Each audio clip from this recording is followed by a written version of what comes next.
While it may not seem like it, the painting you are looking at represents the birth of an entire artistic genre, as well as encapsulating the social dynamic that would breed the French Revolution. How does it do that? Well, to better understand, we must first look at how it came to be.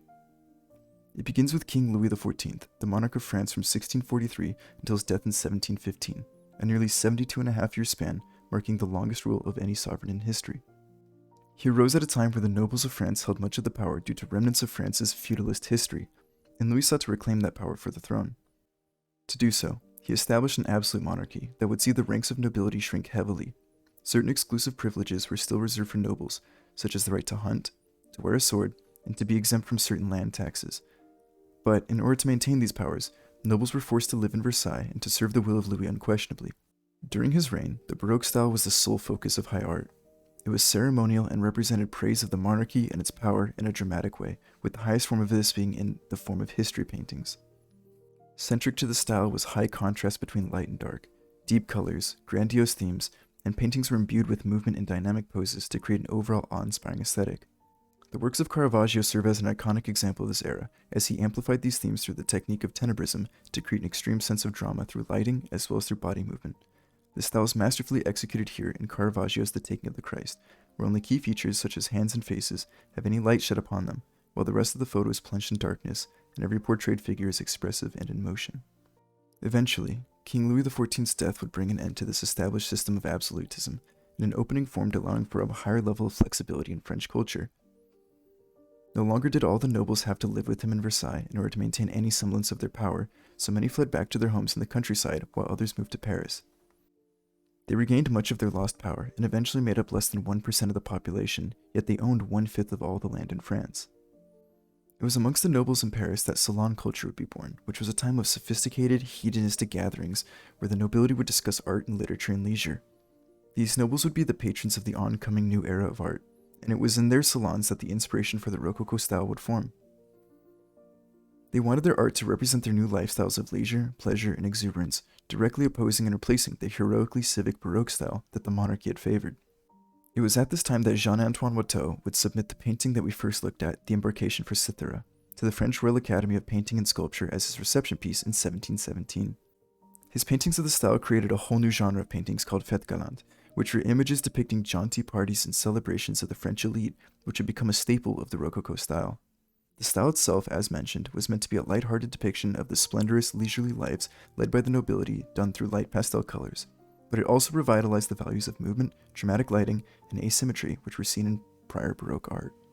This painting in particular celebrates themes of love, shown by the cupids flying above the heads of couples on the left side of the image. On the right side, there's a statue of Venus, the goddess of love.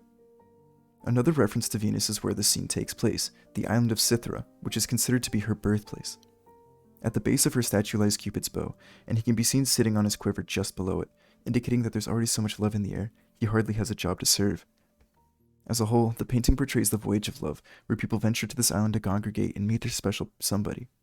The lighting and colors are bright and cheery, just as the people portrayed would feel. This painting in particular became iconic enough at the time that Watteau would make a more embellished second version, titled Pilgrimage to Cythera, only a couple years after the original, which can be seen here. There's even more movement and contrast of lighting than the original, further showing Watteau's inspiration from Baroque art and how the nobility had usurped not just the power, but the culture of the monarchy over the years. Unfortunately, Watteau would die in 1721 at the age of only 37, but his works would serve to inspire artists through the rest of the century. These include Jean-Baptiste Patet, who was a direct pupil of Watteau's, François Boucher, known for his pastoral scenes, Nicolas Lancret, a master of light comedy, as well as many other Rococo artists. This style would survive for many more years, although in many ways it represented its own demise. While the nobility lived in opulence, represented it through their art, the vast majority of France was extremely poor. France did see a growth in wealth during the 18th century, but only the highest social groups saw any real gains, while the standard of living for laborers and farmers on rented land fell.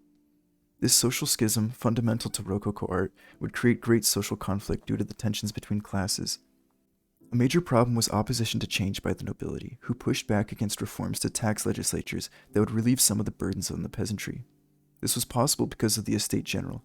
The assembly that would vote on proposals such as the much-needed tax reforms was composed of 3 separate bodies, those being the First Estate, composed of clergy members, the second represented the nobility, and the third, which was the Commons. 2 out of 3 estates would need to agree to come to a conclusion, and while the first and second estate represented only 5% of the population, their votes together would still outweigh that of the commons. This lack of conflict resolution, coupled with bad harvests that caused mass unemployment and rising food prices, led to the French Revolution, which ended in 1799, also marking the end of Rococo art. It would come to be replaced by Neoclassicism, an artistic style inspired by the rediscovery of Greco-Roman ideals. There was some overlap of Rococo and Neoclassicism in the late 18th century, as Neoclassicism was originally a response to the Rococo style. Rococo emphasized asymmetry, hedonism, and grace of the nobility through a very embellished style.